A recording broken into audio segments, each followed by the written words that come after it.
We're going to look at ways of making your GarageBand HipHop backing track a bit more interesting.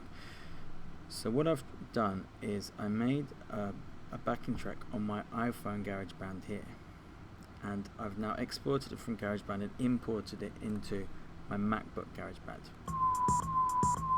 And the reason I've done that is that it's got that built-in sampler on the iPhone that you can then manipulate pitch with. So I've done this sample of this whistle with a drum beat. But now I've put it into here. What I've done is I've cut it up. So I've created this cut here,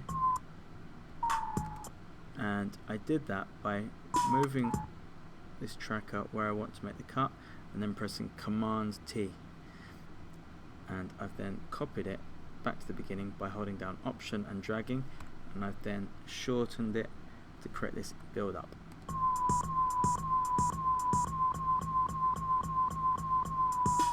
I've now mixed that in with some piano sound to build it up a bit more. I've also added in a bass line coming in here.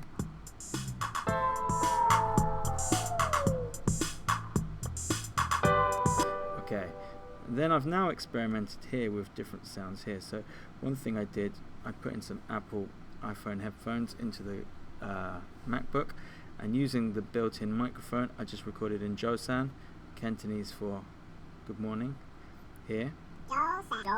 And now what I've done is I've played around with the pitch of it. So if you double click, this is a new feature that they didn't used to have in GarageBand. This is more of a Logic thing, but you've got these different parameters here. So you've got track and you've got region. Now I've pitch shifted this in the transpose box down here, so it sounds like this.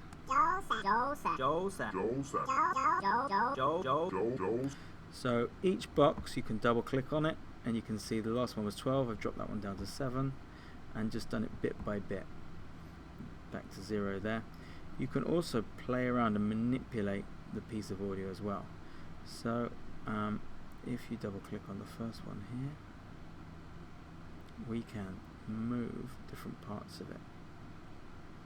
Now if if it's not working for you, make sure you've enabled flex, and then you can see the effect. Now on a short clip like that you might not really hear it, but you can be a bit experimental with how you stretch the audio.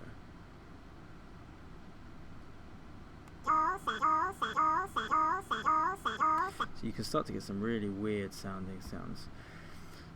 I've also then taken this clip again of the whistle, and I've then pitch shifted it here as well.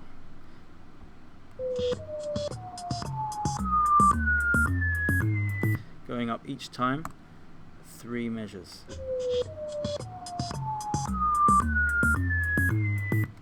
Okay, so all together it sounds like this.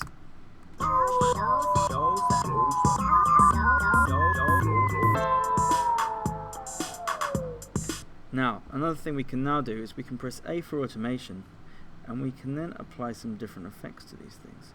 So for instance, here we've got the volume. Double click on these dots here, and then we can then bring in different tracks. So this one would now sound like this. So it just fades it in. I don't want to fade there, but what I would like to do is experiment with some of these different effects in the middle. So we could do these different EQ filters, which will bring in different parts or limit certain parts of the sound coming in.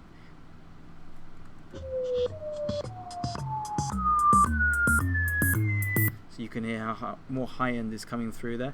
We could try the other way around.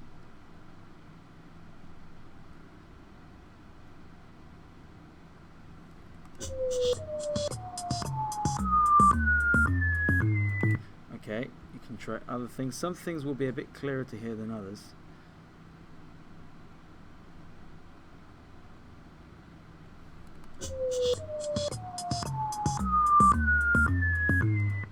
And it's really just trial and error, finding something that works well for your piece and the sound.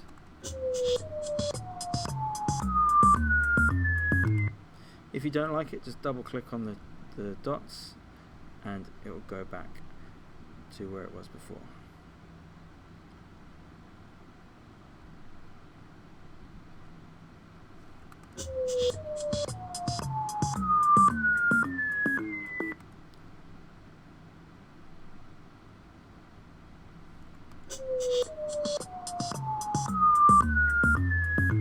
So you can hear the bassy part of the sound coming through more in that. If you do this over a few different tracks, you'll start to get quite an interesting effect.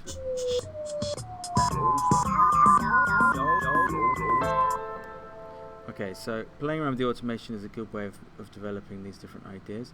You could also, for instance, play around with reverb, echo, so on. We could try some of this here as well.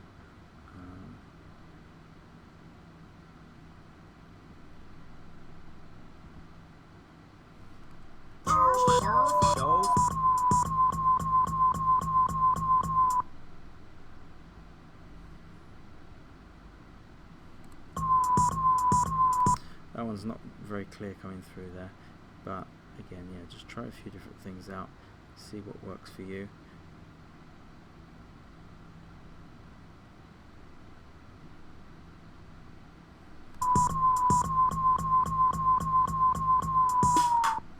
Okay, so press A for automation to turn that off the screen. And then zoom out to see where we're at with the piece. So playing around with that audio and automation is a good way of trying these different things out. You can then export different parts and then re-import them in. So you can see this is audio, it's got a sound wave there, whereas this is MIDI. Now for this thing here, what I've done is I've played around with different synth sounds. So this is what it sounds like at the moment. And you can hear there's a real glissando, a real slide up. Okay, so to experiment with that, select the track and then press on this here. And you'll see that I've turned up glide. Let me play it to you what it sounded like before I turned on glide. Very, very different. If you do it all the way up, it will sound even more of a slide up. For me that was too much. I'm trying to keep it in time with the music, so I had it around there. So if you hear it with the music, it sounds like this.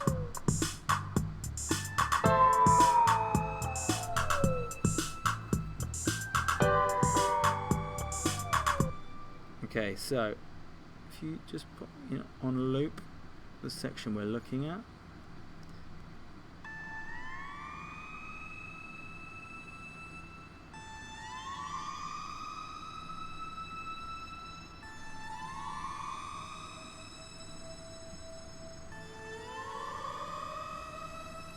you can really start to change the sound. You can play around with the track and the master. You can then also add in different plugins like these here.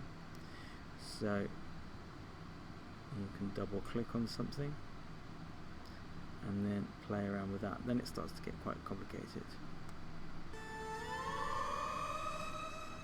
You can then also add in new ones. But just bear in mind, it does start to become a bit like if you're cooking, if you're putting in, just throwing in lots of different herbs and spices, it can become too much sometimes. So you can see how it sounds and how it doesn't sound by pressing this on and off. That's before the use of this, and this is after. If you don't like it, just drag it off. Try a different one out as well.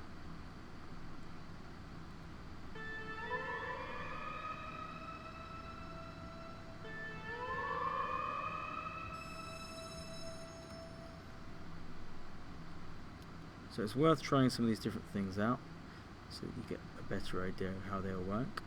But these new inclusions within GarageBand are great because it's becoming more and more like Logic. So you're able to do a lot more creative stuff with your piece to make it a lot more interesting.